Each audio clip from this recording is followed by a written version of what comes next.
Buenas tardes a todos y a todas. Vamos a comenzar la escuela bíblica. Es un privilegio, ¿verdad?, poder aprender de la palabra de Dios. Y es algo súper importante para aquellos que quieran servir al Señor de verdad. Tienen que estar instruidos, porque si no, salimos ahí fuera y el diablo nos las da todas en el mismo lado.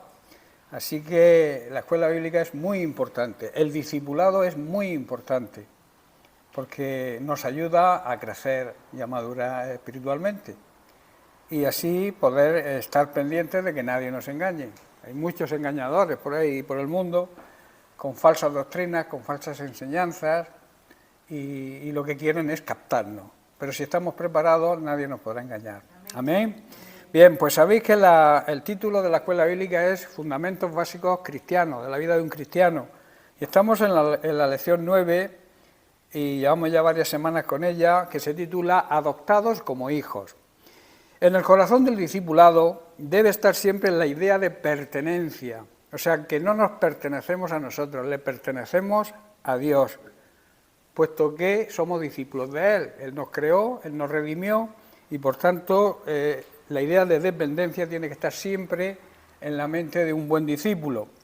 Existe también la idea de que Dios escoge a sus discípulos, pero los discípulos deciden seguirlo o no seguirlo. Dios nos da esa libertad, el libre albedrío que se llama. Luego estuvimos hablando de la justificación. Hemos sido declarados justos ante los ojos de Dios por medio de la fe y la obediencia a Cristo. Creer lo que Él hizo y creer que a través de aceptarlo como Señor y Salvador, confesando nuestros pecados, Él nos regala la salvación, Él nos justifica, nos declara inocentes. También se preguntaba qué es la adopción, y la adopción decíamos que es una idea familiar presentada en términos de amor, pero del amor verdadero, el amor ágape, el amor de Dios, y es una relación con Dios como Padre y nosotros como sus hijos. El plan de la adopción está ideado y revela lo que hay en el corazón de nuestro Padre Celestial. Él nos ama como hijos y quiere que todos seamos hijos suyos para bendecirnos, cuidarnos, protegernos y que seamos salvos, porque sabemos que no todos somos hijos de Dios, solamente somos hijos de Dios, somos adoptados por Dios cuando tomamos la decisión de seguir a Cristo, arrepentirnos de nuestros pecados y confesarlo como el dueño, el Señor de nuestra vida y nuestro único y suficiente Salvador. No hay otro camino a la salvación si no es a través de Jesucristo. Luego hablamos del poder de nuestra adopción. Cuando Dios nos adopta, adquirimos unos derechos legales y la herencia de estar y permanecer en la familia de Dios, que eso es un gran privilegio, pero son derechos que adquirimos una vez que nos convertimos y Dios nos adopta como hijos. Y hemos estado estudiando algunos de esos beneficios, derechos como hijos, que vamos a repasar rápidamente, y trataremos hoy con otro, creo que es el último que vamos a tocar. El primero era la redención. Comprar significa, redimir significa comprar la esclavitud pagando un gran precio que pagó Cristo con su sangre. Hablamos también de otro derecho, la santificación. El significado de santificar se vincula a dos ideas. La que somos apartados, somos separados y somos consagrados a Dios para un uso sagrado, el uso sagrado de la Gran Comisión. No se puede predicar el Evangelio si no vivimos en santidad. Por eso necesitan, el segundo punto, el segundo enfoque, es la transformación que debe sufrir cada persona que se entrega a Cristo en su ética, en su moral, la cual le corresponde a los que son santificados. O sea, Cristo nos santifica con su muerte y nosotros debemos vivir en santidad como, digamos, compromiso a lo que Cristo hizo por nosotros. Dios nos justifica en la persona de Jesucristo y nosotros debemos vivir en santidad. Esos son los dos enfoques de la santificación. Hablábamos también de libertad y decíamos que donde está el Espíritu del Señor, allí hay libertad. La libertad no significa que tengamos licencia para convertir nuestra libertad en libertinaje, que a veces es lo que hacemos o hacen algunas personas que se llaman cristianos. donde entran en un desenfreno, inmoralidad y cantidad de vicios. Ahora más bien la gente dice que estamos en la dispensación de la gracia, y es verdad que no tenemos la ley, es verdad, pero sí hay una ley que hay que seguir y servir y obedecer, que es la ley. Estamos bajo la ley de Cristo, bajo la ley de su palabra. Por tanto, vivir en santidad demanda un esfuerzo de parte del creyente. Debemos saber que vivir en santidad es una lucha permanente. No podemos descuidarnos. Debemos vivir en el Espíritu para poder vencer las obras de la carne. Es imposible afrontar las situaciones de la vida que nos provoca nuestra carne, nuestro ego, nuestra naturaleza pecaminosa, si no vivimos en el Espíritu. Por eso hay una necesidad. Pablo decía que la vida en el Espíritu mata, somete a nuestra carne. Y según lo que alimentemos más, estará más fuerte nuestro espíritu o nuestra carne. Por eso debemos alimentar el Espíritu. ¿Cómo se alimenta el Espíritu? Pues con la palabra de Dios, poniéndola en práctica. Entonces nuestro espíritu vamos creciendo y madurando espiritualmente y vamos sometiendo nuestra naturaleza pecaminosa, nuestra carne. Por eso es importante vivir en el Espíritu. El amor de Dios nos empuja, nos obliga, estamos en deuda con Él y por tanto debemos pagar esa deuda, ¿verdad? ¿Cómo se paga esa deuda? Viviendo en santidad. Otro de los derechos que tocamos fue el ministerio de la reconciliación. Decíamos que reconciliar es restablecer la amistad del hombre con Dios, pues entre ambos reinaba y reina hoy la enemistad, y es la eliminación de un profundo desacuerdo entre el ser humano y Dios como consecuencia del pecado. El ser humano, por su pecado, se encontraba y se encuentra hoy, aquellos que todavía no han dado el paso de creer en Cristo, alejados de Dios, pero en la persona de su Hijo, Dios mismo ofreció ese camino hacia la reconciliación. Nuestra amistad con Dios quedó establecida gracias a la muerte de Cristo. Pablo resume el plan redentor de Dios en la palabra de la reconciliación, la cual ha sido encomendada, que esa es parte de nuestro ministerio, o digamos que es nuestro principal ministerio, ha sido encomendada a los cristianos para que se proclame esa verdad, esa reconciliación entre los seres humanos con Dios, y lo hagamos a todas las personas que nos rodean. Hay un gran poder en la reconciliación, ese, como he dicho, restablecimiento de la amistad entre los seres humanos, entre sí y entre los seres humanos y Dios. Digamos que reconciliar es volver a unir algo que estaba desunido. Amén. Luego hablábamos también del poder del perdón. Existe un gran poder de liberación y reconciliación cuando ejercitamos el perdón. Jesucristo nos lo demostró pidiendo al Padre el perdón sobre sus enemigos. Y esto lo vimos el domingo, ¿verdad? También va todo relacionado, es algo muy importante. Hoy en día hay una gran atadura entre los seres humanos y es por la falta de perdón. Y también existe dentro de las iglesias, hay hermanos que por lo que sea no se hablan, no se llevan bien, hay rencor, hay resentimiento, y eso no es bueno. En el cuerpo de Cristo no debe existir la falta de perdón. Por eso sabemos que hay una ley espiritual que se cumple siempre, que si no perdonamos, Dios no nos puede perdonar. Por eso debemos tener la seguridad de que no tenemos falta de perdón en nuestro corazón, en nuestro ser interior. Bien, hoy vamos a tocar otro de los derechos y privilegios de ser hijos de Dios, porque todo derecho, toda obligación también conlleva un gran privilegio. Nosotros hemos sido elegidos al ser llamados por Dios, nosotros contestamos a ese llamado, respondemos a ese llamado, aceptando el sacrificio de Cristo, y entonces nos convertimos en la justicia de Dios. ¿Qué es justicia? La forma recta de comportarse en una relación determinada. O sea, justicia dentro de la vida cristiana, ¿qué sería? Pues en este caso, la manera de comportarnos entre Dios y nosotros.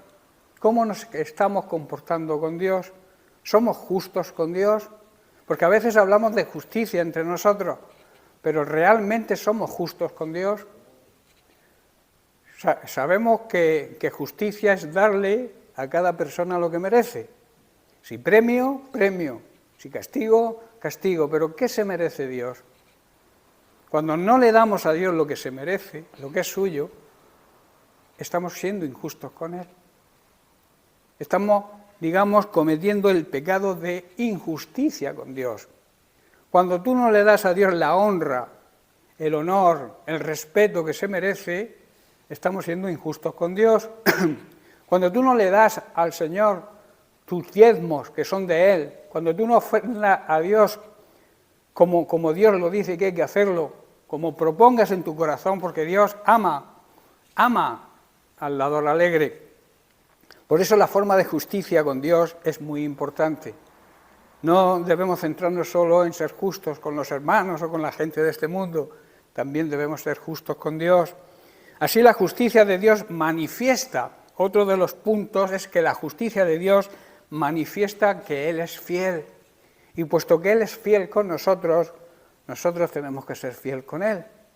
Porque si no, no estamos actuando como verdaderos hijos de Dios, no merecemos esa adopción que Dios ha hecho con nosotros. Porque una de las características, una de la esencia de los atributos de Dios es precisamente la fidelidad. Primero, es fiel consigo mismo. Él es fiel a su palabra. Él siempre no va a ir en contra nunca de su palabra. Y luego también es fiel con el pacto, con aquellos que establece, con aquellos que le obedecen y cumplen la parte de su pacto, porque un pacto es entre dos, entre Dios, en este caso, y nosotros. Dios cumple siempre su pacto, pero claro, nosotros debemos cumplir nuestra parte para que la bendición de Dios, esa adopción de hijos se haga material y podamos ser, digamos, acreedores a estos beneficios y a estos derechos. Esto significa que debemos dar a cada uno también lo que se merece. Dios es justo y recto, todos sus caminos son justos y no hay iniquidad ni maldad en Él. Dios no puede actuar en contra de su naturaleza. Nosotros a veces sí, como seres humanos que somos, pero Dios nunca va a actuar en contra de su naturaleza, de su esencia. La esencia de Dios, sabéis que es el amor, la fidelidad, la bondad y también la justicia. Y Él no va a actuar nunca en contra de esos atributos que Él tiene. Él es la roca, Él es nuestra fortaleza, y esto es un derecho que nos corresponde como sus hijos. En el Salmo 92, versículos de 12 al 15, el salmista habla de los derechos, pero también habla de las obligaciones de los hijos de Dios.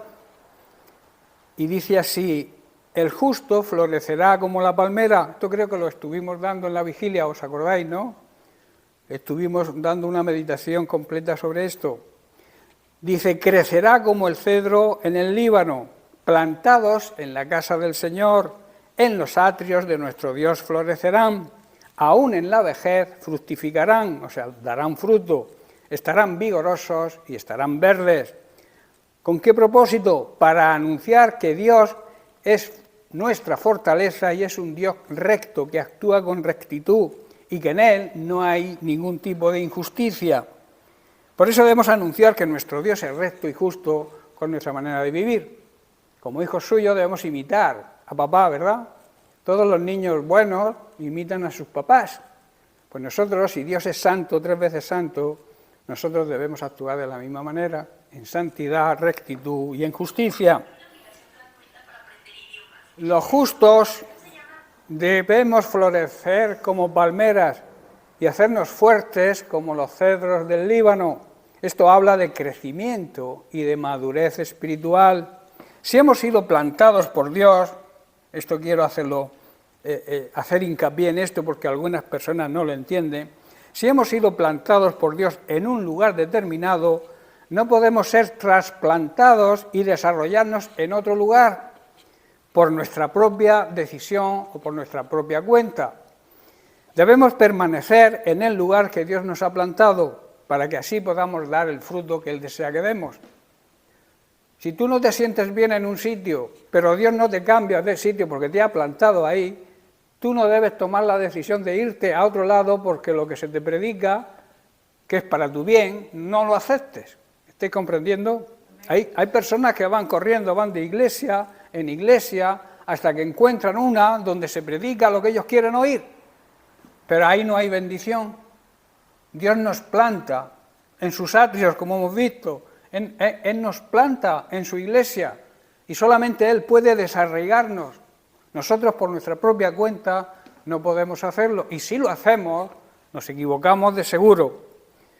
Si así lo hacemos, incluso en la vejez, si hacemos lo que Dios nos ordena, que estemos donde Él nos planta, incluso en la vejez aún daremos buen fruto y seguiremos verdes y llenos de vitalidad y podremos declarar: el Señor es justo, el Señor es mi roca, como dijo el salmista, no existe ninguna maldad en Él. El amor, la fidelidad, la justicia y el derecho son la base, son el cimiento del reino de Dios, de su trono, de su reinado. En el Salmo 97, versículo 2, el salmista declara: justicia y juicio son el cimiento de su trono, o sea, el cimiento de su reino. Todo rey tiene un trono, el trono representa donde se sienta el rey, y entonces la justicia y el juicio, digamos que es el cimiento de su reinado, de su reino. Dios es el autor de toda justicia y es quien autoriza al rey y al juez le da autoridad. De Él viene Él es el que autoriza a los reyes para que gobiernen y a los jueces les da autoridad para que apliquen justicia. Analizando la Biblia, vemos que la justicia de Dios en el Antiguo Testamento se asocia constantemente con su obra salvadora y con su amparo a los más débiles y menos favorecidos, los pobres, los huérfanos, las viudas y los forasteros. Eso habla, incluso oímos la palabra justicia social, que se oye mucho, ¿verdad? No hay justicia social, la sociedad en que vivimos no ampara a los desamparados, no ampara a las viudas, no ampara a los huérfanos. Vivimos en una sociedad con falta de justicia social.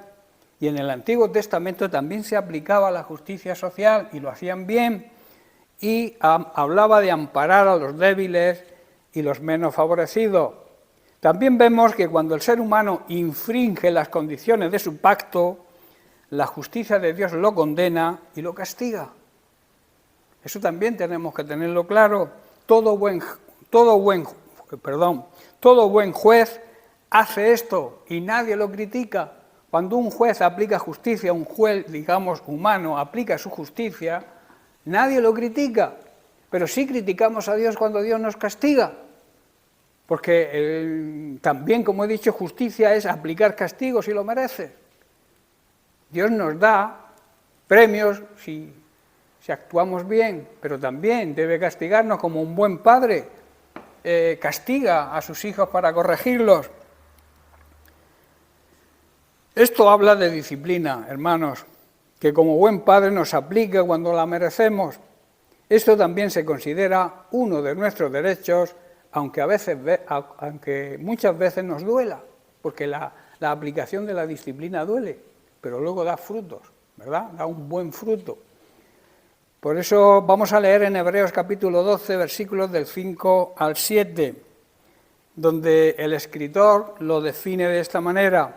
Dice: y habéis ya olvidado la exhortación que como a hijos se os dirige, diciendo: hijo mío, no menosprecies, no tengas en menos la disciplina del Señor, ni desmayes cuando eres reprendido por Él, porque el Señor al que ama disciplina y azota, es una palabra que suena mal, azota significa castiga, a todo el que recibe por hijo. Y luego dice en el verso 7, si soportáis, si aceptáis la disciplina, Dios os trata como a hijos, porque ¿qué hijo es aquel a quien el Padre no disciplina? Y el autor de Proverbios, que es el rey Salomón, en el capítulo 15, verso 32, dice: el que tiene en poco la disciplina menosprecia su propia alma, mas el que escucha la corrección tiene entendimiento, es sabio. La persona que acepta que lo corrijan es sabio. Hay personas que no les puede decir nada, se enfadan por todo, se tiran días sin hablarte o mirando para otro lado. Pero cuando es de sabio, eso es de necios. El no aceptar la disciplina es de necios. Cuando un padre disciplina es por algo, es porque ama a sus hijos. Si Dios nos disciplina por medio de sus ministros, por medio de cosas que nos pasen en la vida, si no aceptamos la disciplina de Dios, somos necios. El sabio es aquel que acepta la disciplina, aunque en ese momento duela. ¿Sabéis que la disciplina duele primero al que la implica, o sea, al que la aplica, y segundo al que la recibe? Pero eso al final da fruto. Y a veces no nos damos cuenta porque somos, digamos, orgullosos, soberbios. Debemos tener en cuenta que aunque Dios perdona la iniquidad, la rebelión y el pecado, no tiene por inocente al malvado, sino juzga a sus siervos, condena al impío y justifica al justo para darle conforme a su justicia, a la justicia divina, que es nuestro derecho como hijos. La justicia de Dios se aplica en virtud de la fe y la obediencia a su palabra. Si tú vives en la fe de Cristo y obedeces su palabra, vas a tener justicia, pero en este caso va a ser una justicia de premio. Pero si por el contrario te niegas a aceptar la disciplina, si no crees de verdad, si te has apuntado, digamos, a una religión por miedo a la condenación y no obedeces su palabra, la justicia va a ser castigo. ¿Estáis comprendiendo, hermanos? Amén. Esta justicia se revela plenamente en el Nuevo Testamento, en la figura de Jesucristo, mediante su sacrificio y su resurrección, convirtiéndose en nuestro derecho como hijos de presentarnos ante Dios sin sentirnos culpables. Lo que Dios hizo nos justifica, nos declara inocentes y podemos, aunque el enemigo nos acuse, podemos presentarnos ante el trono de la gracia de Dios sin sentirnos culpables. El diablo te va a decir: no mereces el perdón, Dios no te perdona. Pero si tú te has arrepentido de verdad, te puedes presentar, porque Cristo te justifica, te puedes presentar al trono de la gracia de Dios el Padre sin sentirte culpable. Eso sí, hemos sido perdonados, claro, pero para ser declarados inocentes tenemos que arrepentirnos y tenemos que confesar y reconocer a Cristo como el único y suficiente Salvador. No hay otra opción, no hay otro paso. Los que dan el paso de aceptar y de confesar a Jesucristo como Señor y Salvador, y al reconocer su obra redentora, se convierten en hijos de Dios. No hay otra forma, no hay otra forma de ser hijos de Dios. Todos somos creación de Dios, pero hijos de Dios son aquellos que dan ese paso, el paso de aceptar y de confesar a Cristo. Y entonces nos hacemos acreedores de la justicia de Dios. Entonces recibimos la justicia de Dios y a esto se le llama justificación también. Voy a explicar los muchos sentidos que tiene la palabra justo en la Biblia. Hay varios que vamos a analizar uno por uno. Por ejemplo, refiriéndose a Dios, el justo, la perfección de Dios es en virtud de la cual Él es fiel a sí mismo y a su pacto. Dios es justo en ese sentido, ¿verdad? O sea, cuando nos referimos a Dios como justo, estamos aceptando como una virtud que Él tiene de ser fiel a su pacto y a su compromiso con nosotros. Claro está, cuando nosotros también aceptamos el pacto, porque como he dicho, el pacto es entre dos partes, que ambas partes tienen que cumplir sus requisitos para que ese pacto no se rompa. Todos sabéis lo que es un contrato, ¿verdad? Un contrato tiene sus cláusulas y si no cumples alguna de las cláusulas, el otro está autorizado a anular ese contrato, ¿verdad? Por ejemplo, si yo aquí estamos pagando un alquiler y yo, el contrato dice que al tercer mes sin pagar el alquiler me pueden poner de patitas en la calle. Pues si yo no cumplo con mi pago de alquiler, pues me tengo que ir. ¿Me estoy comprendiendo? No es que la señora de la dueña quiera echarme, sino porque no cumplo la parte de mi contrato, me tengo que ir por ley. ¿Estáis comprendiendo? Pues con Dios ocurre lo mismo, con su justicia. En Romanos capítulo 3, versículos 24 al 26 podemos leer, dice, siendo justificados gratuitamente por su gracia, mediante la redención que es en Cristo Jesús, a quien Dios puso como propiciación, o sea, como sacrificio, por medio de la fe en su sangre, para manifestar su justicia a causa de haber pasado por alto en su paciencia los pecados que hemos cometido, con la mira de manifestar en este tiempo su justicia, a fin de que Él sea el justo y el que justifica al que es de la fe de Jesús. Y esa perfección es en virtud también como juez supremo sobre los hombres y las naciones. En su segunda carta a Timoteo, capítulo 4, verso 8, Pablo declara lo siguiente, dice, por lo demás, me está guardada la corona de justicia, la cual me dará el Señor, juez justo, en aquel día, y no solo a mí, sino también a todos los que aman y desean su venida. En segundo lugar, el término justo en el Antiguo Testamento tiene también un sentido mesiánico. Se describe al Mesías como el justo. El Mesías también se describe en el Antiguo Testamento como nuestra justicia. A Cristo se le llama el justo y su reino se describe muy frecuentemente en la Biblia como el reino de justicia, ¿verdad? En Hechos capítulo 3, versos 14 y 15, Pedro en su discurso lo declara a los judíos. Dice, mas vosotros negasteis al santo y al justo y pedisteis que se diese un homicida. Recordar que pidió la libertad de Barrabás el pueblo, que era un asesino, que era un delincuente, y no pidió la libertad de Jesús, que era santo y justo. Vaya una terrible equivocación, ¿verdad?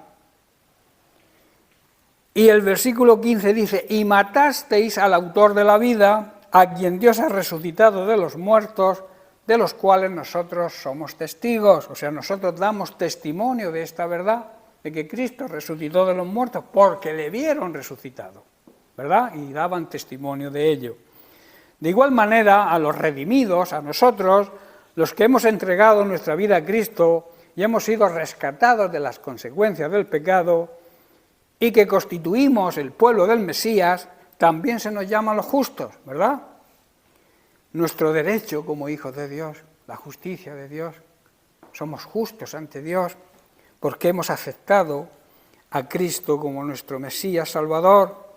Y en Mateo capítulo 13, verso 43, Jesús nos dice, entonces los justos resplandecerán como el sol en el reino de mi Padre. Y luego dice, el que tiene oídos para oír, que oiga. Yo digo que no hay peor sordo que aquel que no quiere oír, ¿verdad? ¿Qué es lo que quiere decir esto? Que debemos escuchar lo que Dios nos dice y ponerlo por obra. El que tenga oídos, todos tenemos oídos, ¿verdad? Debemos escuchar, prestar atención a lo que Dios nos dice y ponerlo por obra. Los justos, dice, brillaremos como el sol en el reino de Dios, de nuestro Dios y Padre Celestial. Y en el versículo 49 del mismo Evangelio de Mateo también leemos, dice, así será el fin del siglo. Saldrán los ángeles y apartarán a los malos de entre los justos.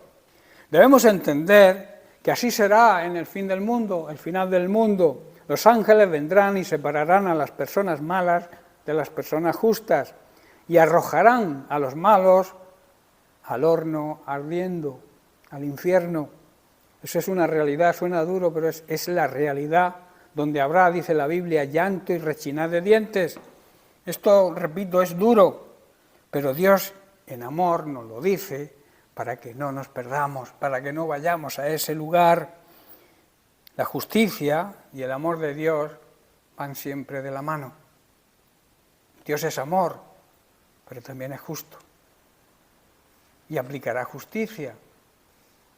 Hay una corriente por ahí, una idea religiosa que dice que todos somos hijos de Dios y Dios nos va a perdonar a todos. Y yo pregunto, ¿y para qué envió a Jesucristo a la cruz? Si al final nos iba a perdonar a todos, su amor es tan intenso. Ahí entonces faltaría la justicia, ¿verdad? Pero la Biblia dice que el amor y la justicia siempre caminan juntas.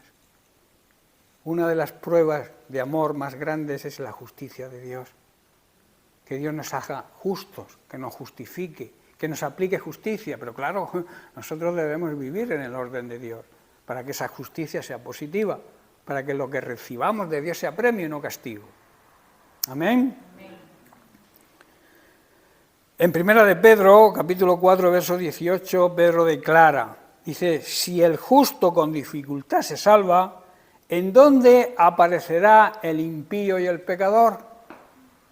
Tremenda pregunta, ¿verdad? Si los justos a duras penas se salvan, es así, ¿qué será de los pecadores que viven sin Dios, que viven de espaldas a Dios, que viven desobedeciendo a Dios, que no creen en Dios? ¿Qué será de ellos? Si los justos difícilmente se salvan, ¿qué será de esta gente? Otro sentido del término justo. Muchas veces justicia en la Biblia significa misericordia, generosidad y, como dije antes al principio, ayuda al necesitado. En Mateo capítulo 23, verso 23, Jesús acusa a escribas y fariseos, a los religiosos de su época. Dice, ay de vosotros, que significa mal os va a ir como sigáis haciendo lo que hacéis. Escribas y fariseos, hipócritas, porque diezmáis la menta y el eneldo y el comino y dejáis lo más importante de la ley, la justicia, la misericordia y la fe. Esto es necesario hacerlo sin dejar de hacer lo otro. Quiere decir que el diezmo es una obligación para hoy. Es algo que Dios tiene vigente hoy en día. Pero sin olvidar, si tú diezmas pero no eres una persona que aplica justicia, que tienes misericordia, que tienes fe verdadera, el diezmar tampoco te sirve de nada. ¿Estáis comprendiendo? Amén. Otro sentido de la palabra justo. Generalmente en el Nuevo Testamento la justicia se concibe como una relación personal con Dios. Como en el Antiguo Testamento el justo es aquel a quien el rey acepta. Y es nuestro derecho. Como hijos, Dios nos acepta. E implica fidelidad, o sea, nos compromete a ser fieles con Él. Nuestra obligación, al ser fiel Él con nosotros, es que nosotros tenemos que ser fiel con Él en todo. Porque la palabra de Dios es la palabra de Dios entera. Hay quien le quita hojas a la Biblia porque no le interesan, pero la palabra de Dios es, desde Génesis a Apocalipsis, es todo palabra de Dios. Y toda la debemos obedecer, nos guste o no nos guste. Por eso he dicho antes que hay personas que corren iglesias porque su situación no es, digamos, una situación correcta, porque viven en desorden, porque viven de manera mundana, o sea, peor incluso que algunos que no conocen a Cristo, y entonces van buscando el lugar donde los acepten y les prediquen aquello que quieren oír. Pero aquí en esta iglesia yo predico lo que necesitan las personas oír. No lo que quieran oír. Las personas necesitan escuchar la palabra de Dios tal y como Él la explica, o la explicó y le enseñó a sus discípulos, la sana doctrina que se llama, y no debemos torcerla. Amén. En Romanos capítulo 5, verso 1, Pablo dice, justificados pues por la fe es la que justifica, esto implica, la fe también implica la obediencia. Sabéis que el que tiene fe cree y el que no tiene fe no cree. No, o sea, no obedece. El que tiene fe cree y obedece, y el que no tiene fe no cree ni tampoco obedece. Por eso tenemos paz con Dios por medio de nuestro Señor Jesucristo. Ya que hemos sido, está diciendo aquí el apóstol, ya que hemos sido declarados justos a los ojos de Dios por medio de nuestra fe, tenemos paz con Dios, la paz de sentirnos perdonados por Él, que es la paz más importante, la paz que nos llena realmente. y gracias precisamente a lo que Jesucristo nuestro Señor hizo por nosotros. Este parece ser también el sentido de la frecuente relación que vemos en la Biblia entre el reino de Dios y su justicia. Dice, buscad el reino de Dios y su justicia y todo será añadido. La importancia de darle prioridad al reino de Dios y su justicia. Dios siempre va unido a la justicia, ¿verdad? El amor de Dios siempre va unido a la justicia. Y también que ese reino consiste en camino de justicia. Debemos caminar en la justicia. La forma de caminar de los justos, imitando al justo de los justos, que es Jesucristo. Nuestra obligación de ser justos, ser justificados y vivir en la justicia de Dios es que debemos imitar a aquel que fue justo en todo, que no es otro que Jesucristo, ¿verdad? Por este motivo la justicia equivale a la nueva manera de vivir que nace de la fe en Cristo. Cuando tú te conviertes, cuando tú aceptas a Cristo por fe, aceptas lo que hizo y lo que significa lo que hizo, entonces recibes la justicia de Dios. Y esa justicia de Dios te hace vivir la verdadera vida, la vida abundante y plena que Dios quiere que vivamos, en otras palabras, la vida eterna. ¿Estáis comprendiendo? La verdadera justicia, la verdadera vida. En muchos pasajes bíblicos vemos esto. Por ejemplo, en Santiago capítulo 3, verso 18 leemos, dice, y el fruto de justicia se siembra en paz para aquellos que hacen la paz. ¿Estáis entendiendo? La justicia, si tú aplicas la paz, si tú vives en paz con todo el mundo, procuras la paz y la santidad con todo el mundo, recibes la aplicación de la justicia. Por eso, los que procuran la paz están sembrando semillas de paz. ¿Estáis comprendiendo? Y la semilla, cuando es plantada, ¿qué produce si tú plantas semilla de paz? ¿Va a salir semillas de guerra, de conflicto? ¿Qué fruto va a salir de la semilla de paz? Paz. Lo que se siembra se cosecha. De ahí la importancia de la obligación que tenemos como justos, como justificados, como hijos de Dios, el derecho de la justicia de Dios, de vivir en la santidad que Él nos exige. ¿Estáis comprendiendo? Y en 1 de Juan capítulo 2, verso 29, el apóstol Juan dice, si sabéis que Él es justo, sabed también que todo el que hace justicia es nacido de Él. ¿Estáis comprendiendo? O sea, si Él es justo y lo sabemos, ¿verdad? Lo sabemos porque lo hemos leído, lo hemos sentido en nuestro corazón cuando realmente tenemos una buena comunicación con Él. Sabemos que Él es justo. También todo aquel que hace justicia, que vive en la justicia de Dios, que aplica la justicia verdadera, es nacido de Él. O sea, somos hijos de Él, ¿verdad? Somos adoptados por Él. Los verdaderos creyentes saben que Cristo es justo y por tanto también saben que todos los que hacen lo que es justo demuestran que realmente son hijos de Dios. Si tú dices que crees en Dios, que es un Dios justo, pero no aplicas justicia, no eres justo. No actúas en la santidad, en la honradez, en la rectitud que debe actuar un buen cristiano, estás pisoteando el nombre de Cristo. Es duro, pero es la realidad. Otro sentido del término justo. En muchos pasajes el término justo, los mismos términos griegos sobre la justicia significan justificación como una acción vicaria. ¿Qué es una acción vicaria? Es lo que hizo Jesucristo, morir en nuestro lugar. Donde yo tenía que estar crucificado, Él actuó en una acción vicaria, se puso en mi lugar.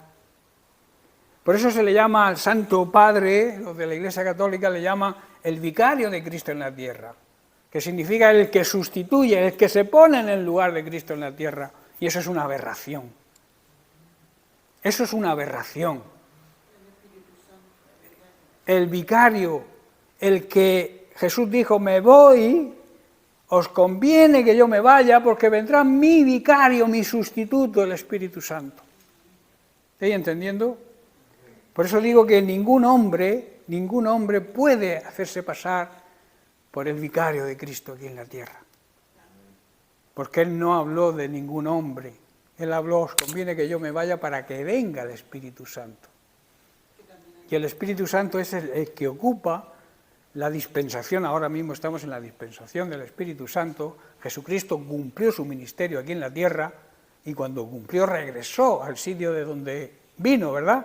Y ahora está sentado a la diestra del Padre intercediendo por nosotros, que es su trabajo actual. En cambio, el sustituto, el vicario de Cristo en la tierra está actuando dentro de nosotros y a través de nosotros.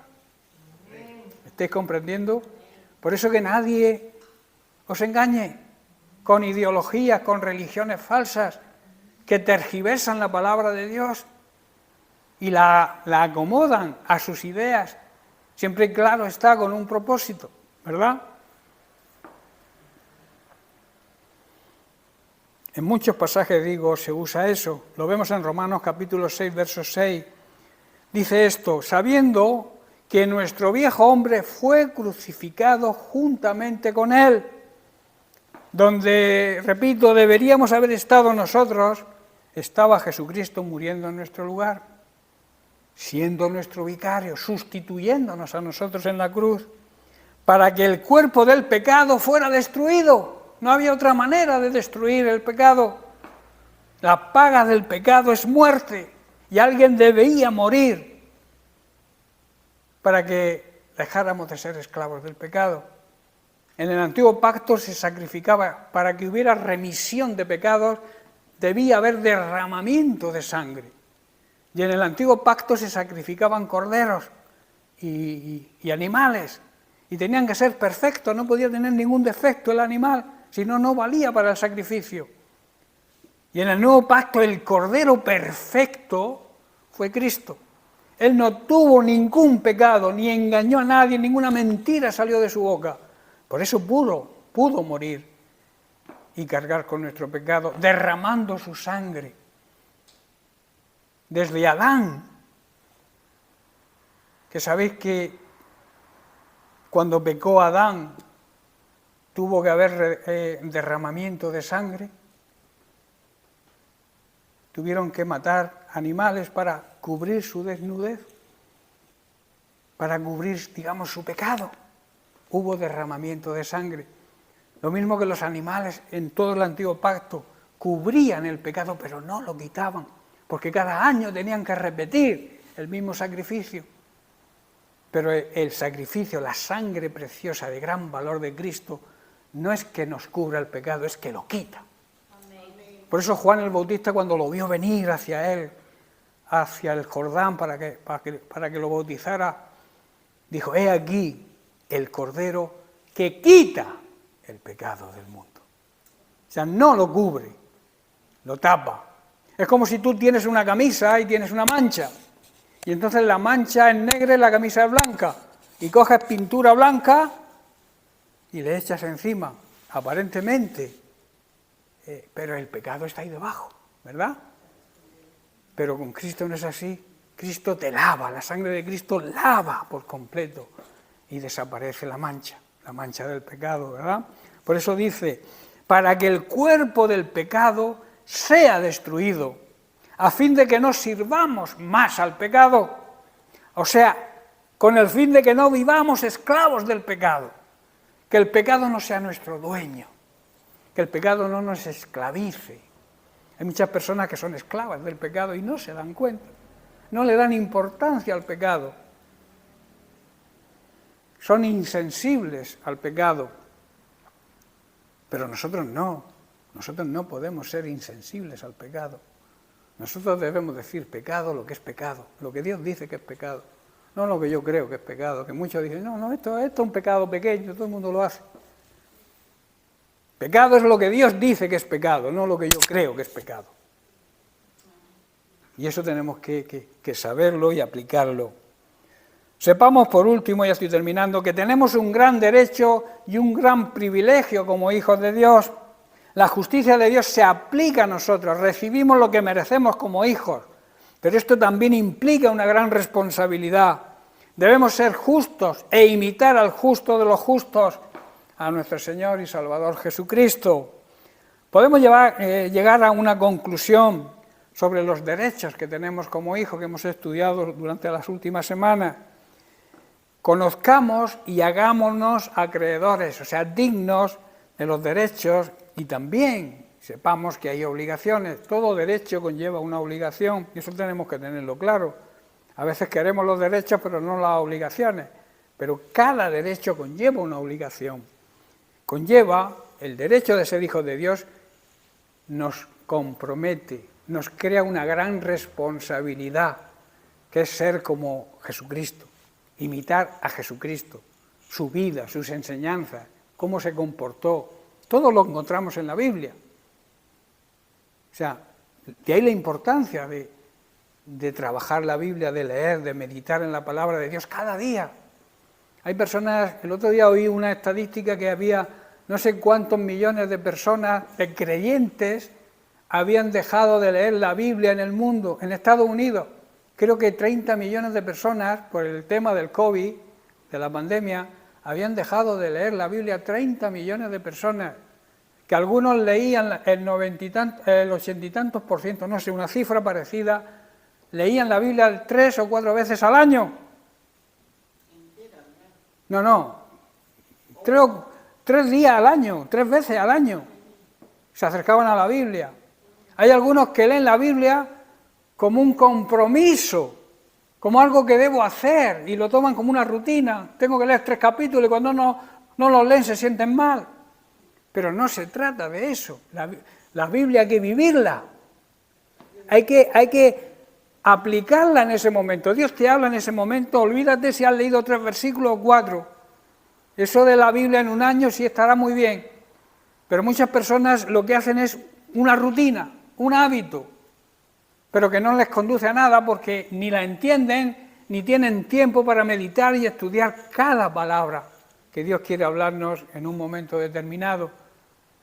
Porque si Dios te lleva a Mateo y tú vas por Apocalipsis, pues tú no lees Mateo porque te toca Apocalipsis.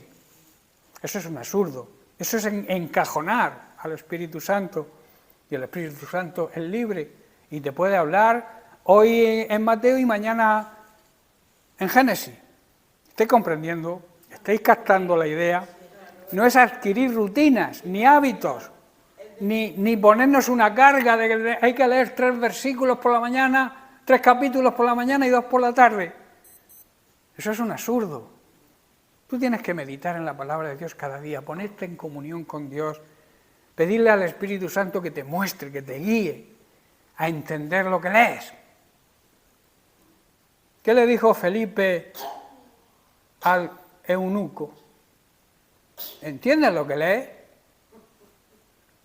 Dice, no, si no hay nadie que me lo explique no lo entiendo. Pues eso le ocurre a mucha gente y a muchos llamados cristianos que hay que explicárselo. Pero que estamos nosotros para explicarlo, que no hay ningún problema. Pero no te aferres a leer por leer. ¿Estáis entendiendo o no me estáis entendiendo? Veo caras raras. En resumen, nuestro derecho, primero, derecho de redención. Hemos sido redimidos por la sangre de Cristo. Derecho de ser santificados y la obligación de vivir en santidad.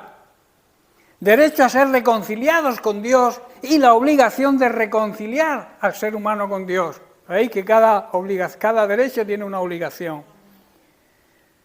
Derecho a ser justificados por Dios por medio de Jesucristo y la obligación de practicar justicia, ser justo en toda nuestra manera de comportarnos, en nuestra manera de vivir. Repito, cada derecho que Dios nos concede como hijos tiene una obligación, es como una moneda con 2 caras.